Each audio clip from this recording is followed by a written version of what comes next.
Birou, si j'ai bien lu. Donc c'était commode parce qu'on l'appelait toujours Pierre. Donc il y avait un point d'attache. Et il a été accueilli par une famille de paysans d'Omex. Une famille de paysans d'Omex grâce peut-être à sa mère et à Félicie, qui était la mère de l'épouse, qui s'appelait Maria, de Fabien. Donc il était dans une famille de paysans d'Omex. Et il a participé à leur vie pendant un certain temps.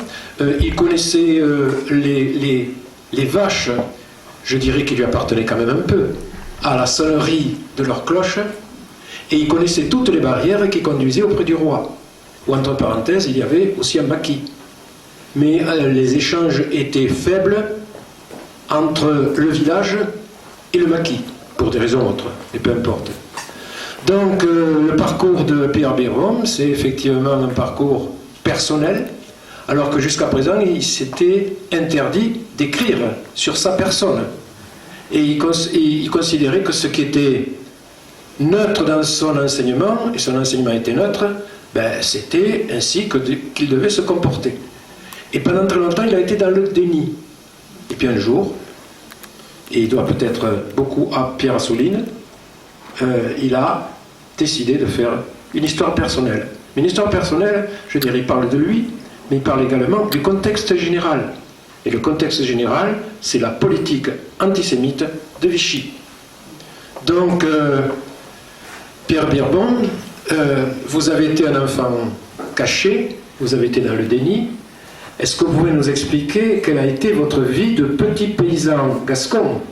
Puisque on est en Gascogne encore là. On n'est pas dans le Béarn, hein, on est en Gascogne. Non, parce que j'ai vu sur des sites d'internet que Omex se trouvait en Béarn. Donc je proteste. C'est vraiment dans les Hautes-Pyrénées. C'est dans le Lavedan. C'est dans une des vallées du Lavedan, à Bas-de-Surguère. Donc voilà cette vie de petit paysan gascon. Qu'est-ce que vous pouvez nous en dire aujourd'hui et comment vous êtes-vous trouvé dans cette situation?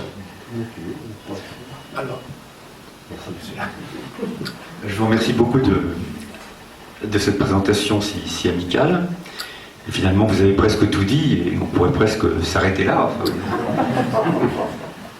et avec tant de précision et de rigueur. C'est un petit peu difficile d'aborder ce sujet. Donc, comme vous l'avez rappelé, c'est un livre d'historien, quand même, avec en bas de page, il y a tout ce qu'il faut, les archives, la biographie, toutes les notes en bas de page sont là. Enfin, c'est un livre universitaire.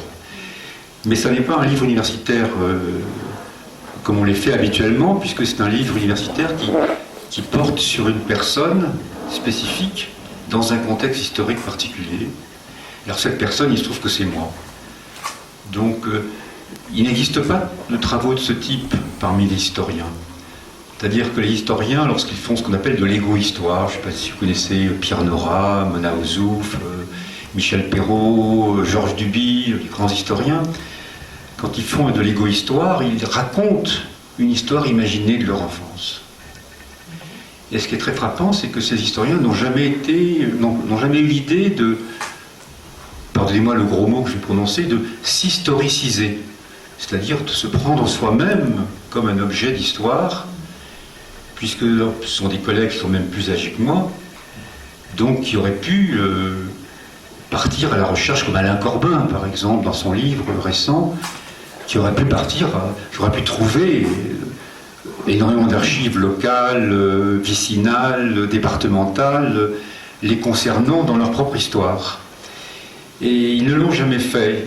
Alors je ne sais pas comment cette idée m'est venue, probablement parce que j'ai une histoire personnelle un peu spécifique aussi, mais ce livre a cette particularité donc d'être construit comme un ouvrage universitaire, mais d'être écrit au fond, non pas comme, c'est pas du Marcel Proust, mais tout de même il y a quelque chose, enfin qui tente d'être une écriture un peu littéraire.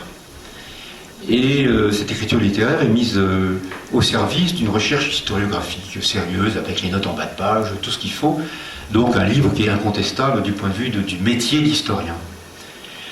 Alors, comment essayer d'entrer dans l'histoire de ce livre? Il se trouve, et ça vous avez la gentillesse de le rappeler il y a un instant, il se trouve que, comme tous les universitaires, j'ai commis beaucoup d'ouvrages qui sont plus ou moins bons, et beaucoup d'entre eux tournent autour de la question de l'État en France. Et cet État est tout à fait spécifique, puisque c'est un État, l'on peut dire, pardonnez-moi encore ces termes un peu compliqués, différencié et institutionnalisé, c'est-à-dire c'est un État depuis la monarchie absolue, un État très structuré, avec une administration très solide, et puis c'est un État qui est à l'abri, en gros, pas complètement, mais qui tente d'être à l'abri des clientèles, des religions, des partis politiques, des castes, des races, des classes. Bien sûr qu'il échoue souvent, mais dans sa logique étatique, l'État à la française, c'est tout à fait un modèle spécifique dans l'histoire moderne. On le trouve très différent en Espagne, il n'a jamais réussi à s'institutionnaliser, l'État absolutiste a échoué, très différent en Italie, en Suisse, où l'État n'est jamais devenu un État fort. Donc l'État français a réussi, à coup de matraque bien sûr, mais à mener au fond ce rêve d'un État universaliste, d'un État qui se veut être porteur de la raison des citoyens et de construire un espace public des citoyens, dont les citoyens laissent leur religion chez eux, laissent leur appartenance raciale, leur appartenance ethnique, leur appartenance politique, et dans l'espace public, ils sont des citoyens. C'est le rêve de la Révolution française, de la Troisième République, les hussards noirs de la République, les instituteurs qui ont véhiculé ce message avec la blouse grise qui efface les différences sociales, religieuses. Tout le monde porte la même blouse et tout le monde est supposé être identique, même si on sait qu'ils ne le sont pas. Mais néanmoins, il y a ce rêve méritocratique, au fond, où tous les citoyens peuvent entrer par leurs compétences dans la méritocratie républicaine. Alors cet État est très spécifique à la France, et la question qui se pose, pour ma part, puisque j'ai beaucoup travaillé sur cet État, dans les colloques à l'étranger, quand j'arrivais, on me disait tiens, voilà l'État fort qui arrive, c'est-à-dire la France. Quoi. La France comme... Donc finalement, ce travail qui se voulait simplement d'un type de paradigme, d'un modèle, est devenu en réalité un travail de louange de l'État. C'est-à-dire, finalement, je suis devenu comme quelqu'un qui loue, qui révère, ce qui est vrai d'ailleurs, cet État à la française dont l'ambition est d'être méritocratique et universaliste, même si ça a échoué. Alors, la question qui se pose pour ma part et qui mène à l'écriture de ce livre, c'est que, comme vous avez la gentillesse de le rappeler, j'ai énormément travaillé sur l'État, mais je n'ai jamais abordé la question de Vichy, qui en réalité est la négation de l'État. Donc il y a une sorte de refus, pour ma part, profond, psychanalyse, il faut s'allonger, tout ça, mais de déni de quelque chose. Et ce déni de quelque chose, c'est d'un seul coup résorbé, pourrait-on dire, ou lorsque, interviewé une fois pour la revue L'Histoire, qui est la revue des historiens, par Pierre Assouline, à la fin de cette interview, et Assouline raconte ça très très bien, il me demande, au fond, quel est votre Rosebud? Vous savez, c'est dans le film d'Orson Welles, qui dit, au fond, qu'est-ce que c'est le Rosebud? Le Rosebud, c'est qu'est-ce qui vous fait agir? Qu'est-ce qui est important pour vous, mais que personne ne connaît? Et comme il fait ça très bien, d'un seul coup, je lui dis Omex. Alors, évidemment, Omex, Pierre Assouline à Paris, il ne sait pas ce que c'est, et c'est bien normal. Donc, lorsque l'étape a été franchie, lorsque le nom d'Omex a été prononcé, c'est la première fois, donc il m'a fallu beaucoup de temps, vous voyez, des années et des années, puisque ça remonte seulement à 3-4 ans, 5 ans. Donc là, j'ai un de mes anciens thésards qui me téléphone, il est à Tarbes, il habite à Omex, il découvre que son professeur de Paris 1 a vécu à Omex, donc c'est la cérémonie républicaine magnifique de retour à Omex, avec un retour magnifique, comme dans les livres d'Agulon, je ne sais pas si vous connaissez les ouvrages d'Agulon, c'est République au village, avec la grande table des paysans républicains, avec la photo c'était Hollande à l'époque, je crois, la mienne en face dans la mairie, avec les discours, les maires, les députés, la fanfare, le retour au pays, une belle cérémonie républicaine. Et puis, tout cela a suscité quand même beaucoup d'émoi et a poussé, au fond, à franchir une étape qui n'avait jamais été même abordée, qui était de s'intéresser à Vichy, puisque c'était, au fond, cette histoire-là que je retrouvais à Omex, puisque j'ai été caché, donc, c'était dit par mon ami Cubero il y a un instant. Donc j'ai été caché à Omex entre 1942 et 1944, plus que 1944 même, et je suis l'enfant de Bernadette. Ça ne se voit pas, et c'est ce que je vous révèle, je suis l'enfant de Bernadette puisque je suis né à Lourdes. Donc c'est un destin un peu particulier, qui s'explique de manière assez simple, puisque lorsque la drôle de guerre éclate, ensuite les Allemands envahissent la France,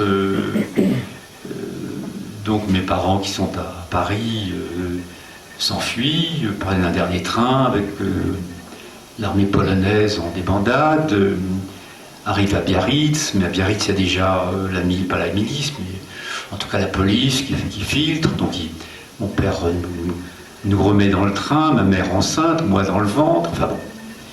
Et puis on arrive à Lourdes, c'est la fin du trajet.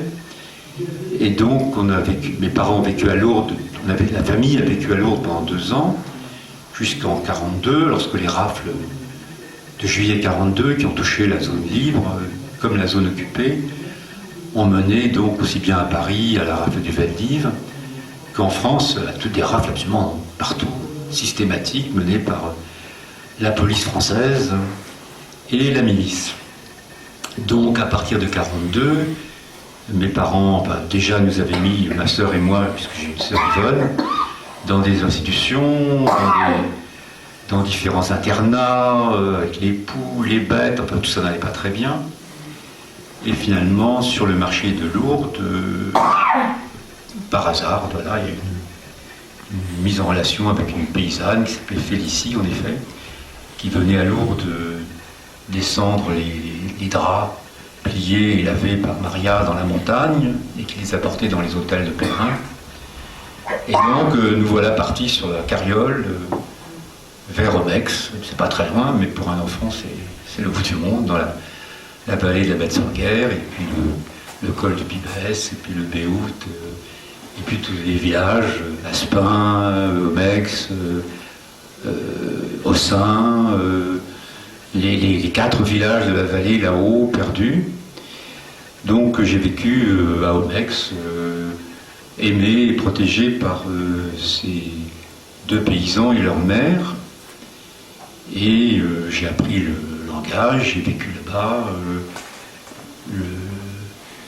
donc dans des conditions un peu dramatiques, puisque il y a des rafles un peu partout, il y a la police, il y a la milice, il y a les Allemands, la Gestapo, le silence du village, le fait que le village est au courant, qu'il y a 2 petits enfants juifs qui sont cachés là, il y a les Allemands qui viennent en permanence parce qu'il y a une buvette ou un bistrot à côté, à Ségus, dans le petit village de Ségus, qui a longtemps existé, qui a disparu maintenant.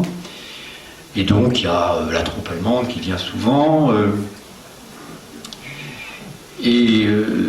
Donc c'est une histoire d'enfant caché assez banale, qui a simplement l'avantage de ne pas mener au drame, puisque, comme vous le savez très bien, j'imagine, les Pyrénées étant la barrière, et vous savez qu'on a réédité récemment le très beau livre sur le passage des Pyrénées de Bacchot, de Fischko, qui a été réédité il n'y a pas longtemps, 6 mois, 1 an. Les Pyrénées sont une barrière infranchissable quasiment pour tous ces gens qui sont urbains, qui viennent d'ailleurs, et beaucoup de Juifs se retrouvent coincés